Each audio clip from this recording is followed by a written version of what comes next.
Hey guys, Brady here, and I just saw The Post. So The Post is a new movie directed by Steven Spielberg and starring Tom Hanks and Meryl Streep. Um, and this movie takes place in the 1970s, I believe, 1970, between the 60s and 70s. I'm going to say it's the early 70s because of the way the cars look.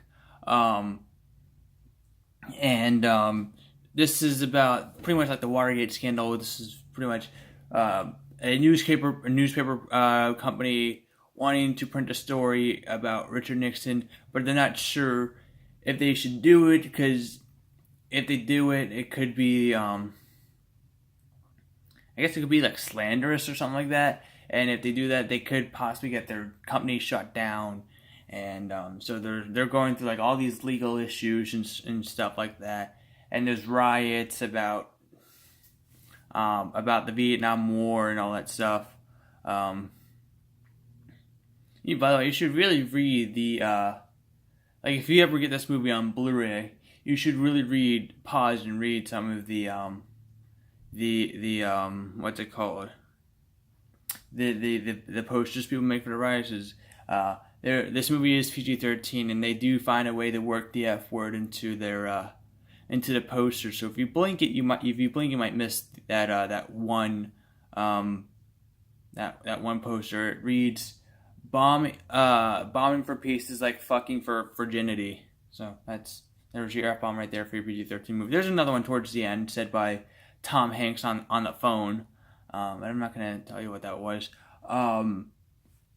But yeah, so this movie was announced maybe like a year and a half ago, and they started filming it. They spent 2 months filming this movie, and it shows the movie feels a bit rushed at times. Mainly the first half hour or so, the movie just feels like very quick. It's like, okay, this happens, that happens, and it's just all very quick, very quickly handled. And that's pretty much my only issue with the movie. I really enjoyed this movie. This is yet another movie from Spielberg. It's not like his movie. It's not like the BFG. The BFG was okay. This movie is missing a Mark Rylance, but it's okay because Mark Rylance is going to be in Ready Player One. So this movie is pretty much Spielberg's movie, pretty much holding us over. This is a Spielberg movie to pretty much hold us over till March, end of March, when Ready Player One comes out. Because Ready Player One is going to be a big movie, and I'm hoping this movie Ready Player One it's critically praised and doesn't get like a 43% on Rotten Tomatoes. I'm hoping for like an 87% on Rotten Tomatoes, no higher than like the mid to late 80s. If it's in the 60s, that means it won't be certified, and I'm gonna be pissed off. I want Ready Player One to be a damn good movie, because it's Spielberg. I want to have a perfect score. Not a perfect score. I want it to have a great score, percent on Rotten Tomatoes, and I want it to be perfect because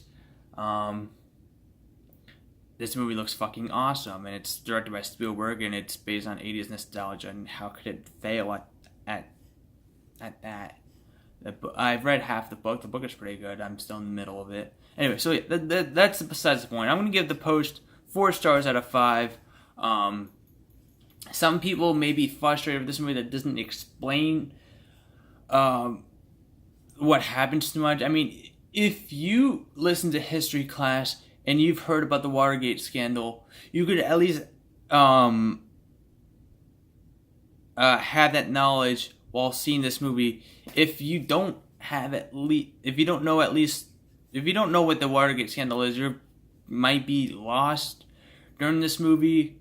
I mean, it also pretty much is about the Vietnam War. There's no war scenes, but it takes place during the Vietnam War. The opening scene is a war scene. But yeah, so I will say that if you don't have the knowledge of what the Watergate scandal is or what Vietnam War is, mainly the Watergate scandal, you might be lost for this movie. You might find this movie incredibly boring because it doesn't really explain to you much. But if you know what a Watergate scandal is, you might find enjoyment with this movie. Or I wouldn't say it's an enjoyable movie. It's a historical drama. But yeah, not saying that historical dramas are boring. I'm just saying they're not like, how do I say, like The Avengers, where it's just action, action, action. This just takes its time with this story. Or, well, it takes time with this story in certain aspects. Like I said, the first half hour or so is very rushed. But yeah, so yeah, 4 stars out of 5. I definitely recommend you seeing The Post. Yeah. I wish I saw this in 2017.